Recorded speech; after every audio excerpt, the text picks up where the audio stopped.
Mo nang gisaway ni Bam Aquino ang pag-turnover ngadto ni Duterte ngadto sa ICC kay sa may gamit sa tuang balao dinhi kun ang ato ang official nato diri sa Pilipinas kung naisa o naidako nga sa parehaning ilang gikuan ni sa kaning gipatuman ni Duterte nga war on drugs kontra droga. So mayong buntag ka natong tanan ug ilabi ra gyud sa kuha mga viewers, sa kuha mga supporters, sa kuha mga subscribers, mayong buntag kaninyong tanan. Nya pasensya de kayo mga par nga karon nagbisaya ko, usahay magtagalog ko, usahay ako argo ni gimix-mix ang ako ang gipangyaw-yaw diri sa social media kay naman goy mga Tagalog nga naglantaw nato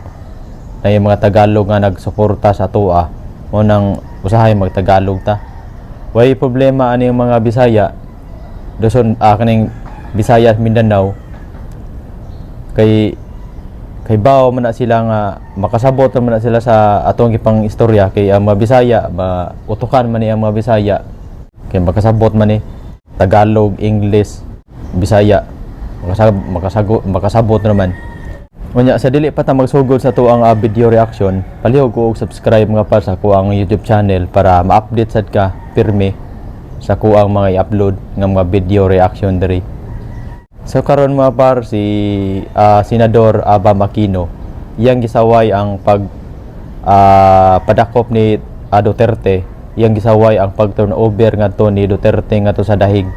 Kay matod pa ni Bam Aquino nganong dili na kinahanglan pa, dili na dapat pang ihatag ba sa laing nasod ang mga opisyal nato diri sa Pilipinas ang kung kinsa man ang katong naisa kung kinsa man tong napamatud-an nga naisa dili na kinahanglan pa nga i-turn over pag yun nato ngadto sa ICC kay ngano naman gud tay sa nang kaugalingon nga balao diri sa Pilipinas unsa may gamit di ay sa atong balao diri sa Pilipinas di ay kun ang atong mga opisyal sa gobyerno kun mapamatud-an nga naisa nganong ginahanglan pa man nato nga i-turn over pa man nato sa lain nga namatay batas ato diri. Matod ni Senador Bam Aquino dili na kinahanglan pa nga ato ang i-turn over nga to sa lain nga korte kay naman tay kagalingon nga balao dinhi sa Pilipinas kung mao na mahawog ra pod kita mismo mga Pilipino moy wala tay salig sa ato ang kagalingon nga balao diri kay nganong kinahanglan pa man gyud nato nganong kinahanglan pa man gyud nila nga i-turn over nga to sa ICC ang katong mga opisyal sa gobyerno nga kung paminaw nila na isa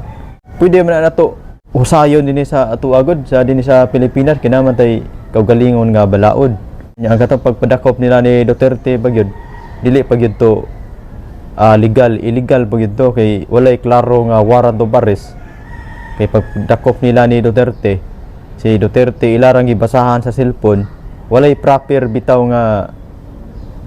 warrant of arrest. Mo nang gisaway ni Bam Aquino ang pag-turnover ngadto ni Duterte ngadto sa ICC kay sa may gamit sa tuang balao dinhi kun ang ato ang official nato diri sa Pilipinas kung naisa o naidako nga sa parehaning ilang gikuan ni sa kaning gipatuman ni Duterte nga war on drugs kontra droga. Pero kibaw mangutang ang kaning tanan god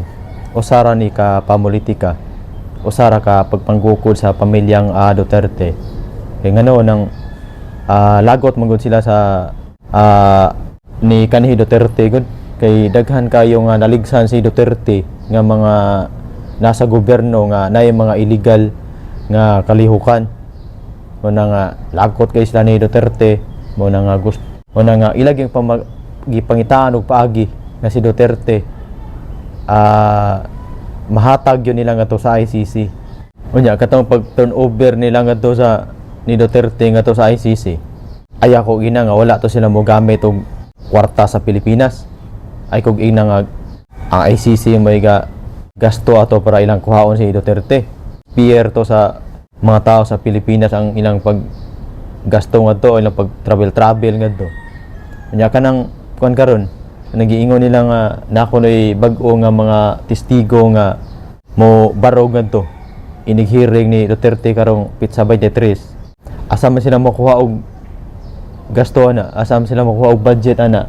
Dire gyud na sa panudanan sa gobyerno. Kung dire pa na sa Pilipinas gi kuan gi punuhay gi padakop nila si Duterte gi hearing kung dire pa na sa Pilipinas, so dili kayo dako ayo og gasto.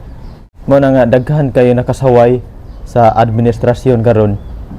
kay gumikan sa ilang gibuhat, gumikan pa gyud sa mga korupsyon karon nga walag tuo ang korupsyon karon gikan sa punuan hangtod sa tumoy. So daghan kayong salamat mga par sa inyong pagtan-aw ani nga video. Unya palihog og subscribe para ma-update mo sa atong mga i-upload nga mga video reaction.